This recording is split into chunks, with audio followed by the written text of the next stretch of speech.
All right, we're going to talk about this part because we get a lot of call outs for people that try to repair this problem, and for whatever reason, it just gets beyond their scope of doing the repair.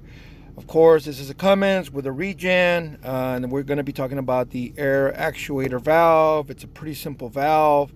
It actually just takes truck air, goes through here, and it has a coil that is actuated by the ECM, and it'll help it blow out the diesel dozer valve. So it's pretty simple. You just basically Ohm's law, put your meter, you ohm out the coil, and you can do pin to ground on each one. And of course, you're going to want open, not so you're not shorted to ground.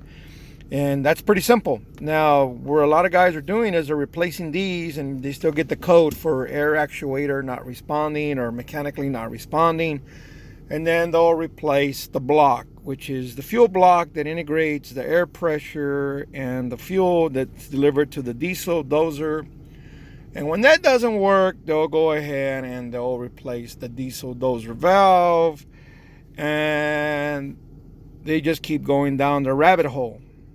So what's been happening with these is your air pressure supply is where you need to be put up. Fabricate yourself an air gauge, 150 psi, and put your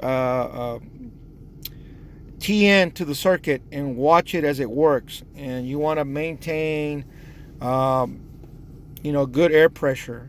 There's a specific number right now; it escapes me. But you don't want to see 50 pounds. You don't want to see 40 pounds. You don't want to see the air supply fluctuating. You don't want to see it going from 110 to 75, up and down, down and up when it's closed. You should see a good steady supply equal to what you have in the truck gauge. The only reason I'm making this video is because we're having a rash of guys going to town with a parts cannon, and the problem is the air dryer. Most of these valves are plumbed into the air dryer, secondary air side mainly. And of course, anybody that knows anything about pneumatics is nobody ever drains the tanks, much less maintain the filter.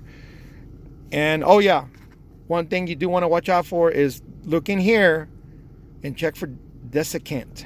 If you have desiccant, then you got problems bigger than just this. You're going to have desiccant everywhere there's air. If you're using air for brakes, it's going to be everywhere in the brake components.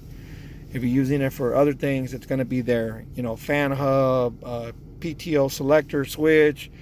So that's another one where we had one where the desiccant got into here, and it just turned into a nightmare for the owner because he had desiccant everywhere. Air supply, foot valve, TP5 valve, ABS modulator valves. And we went there for the regen, and, we told them, hell, by the way, have you been wondering why your ABS is always on and you have all these weird things happening, and then we explained it to him, and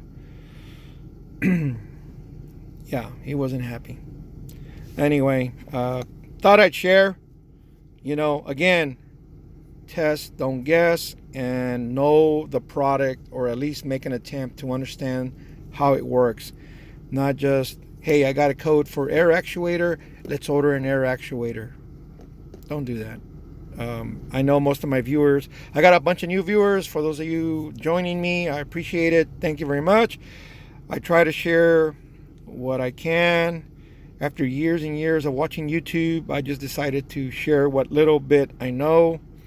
I don't know everything, but I've been around on the game long enough that I think I should be able to pass on something to somebody that can help them out, and that's why I make the videos. But everyone, thank you for watching. If you're not, subscribe, like, and leave me a comment. It's interesting to hear from other people. I really appreciate it. Hey, thanks for watching. We'll keep them coming.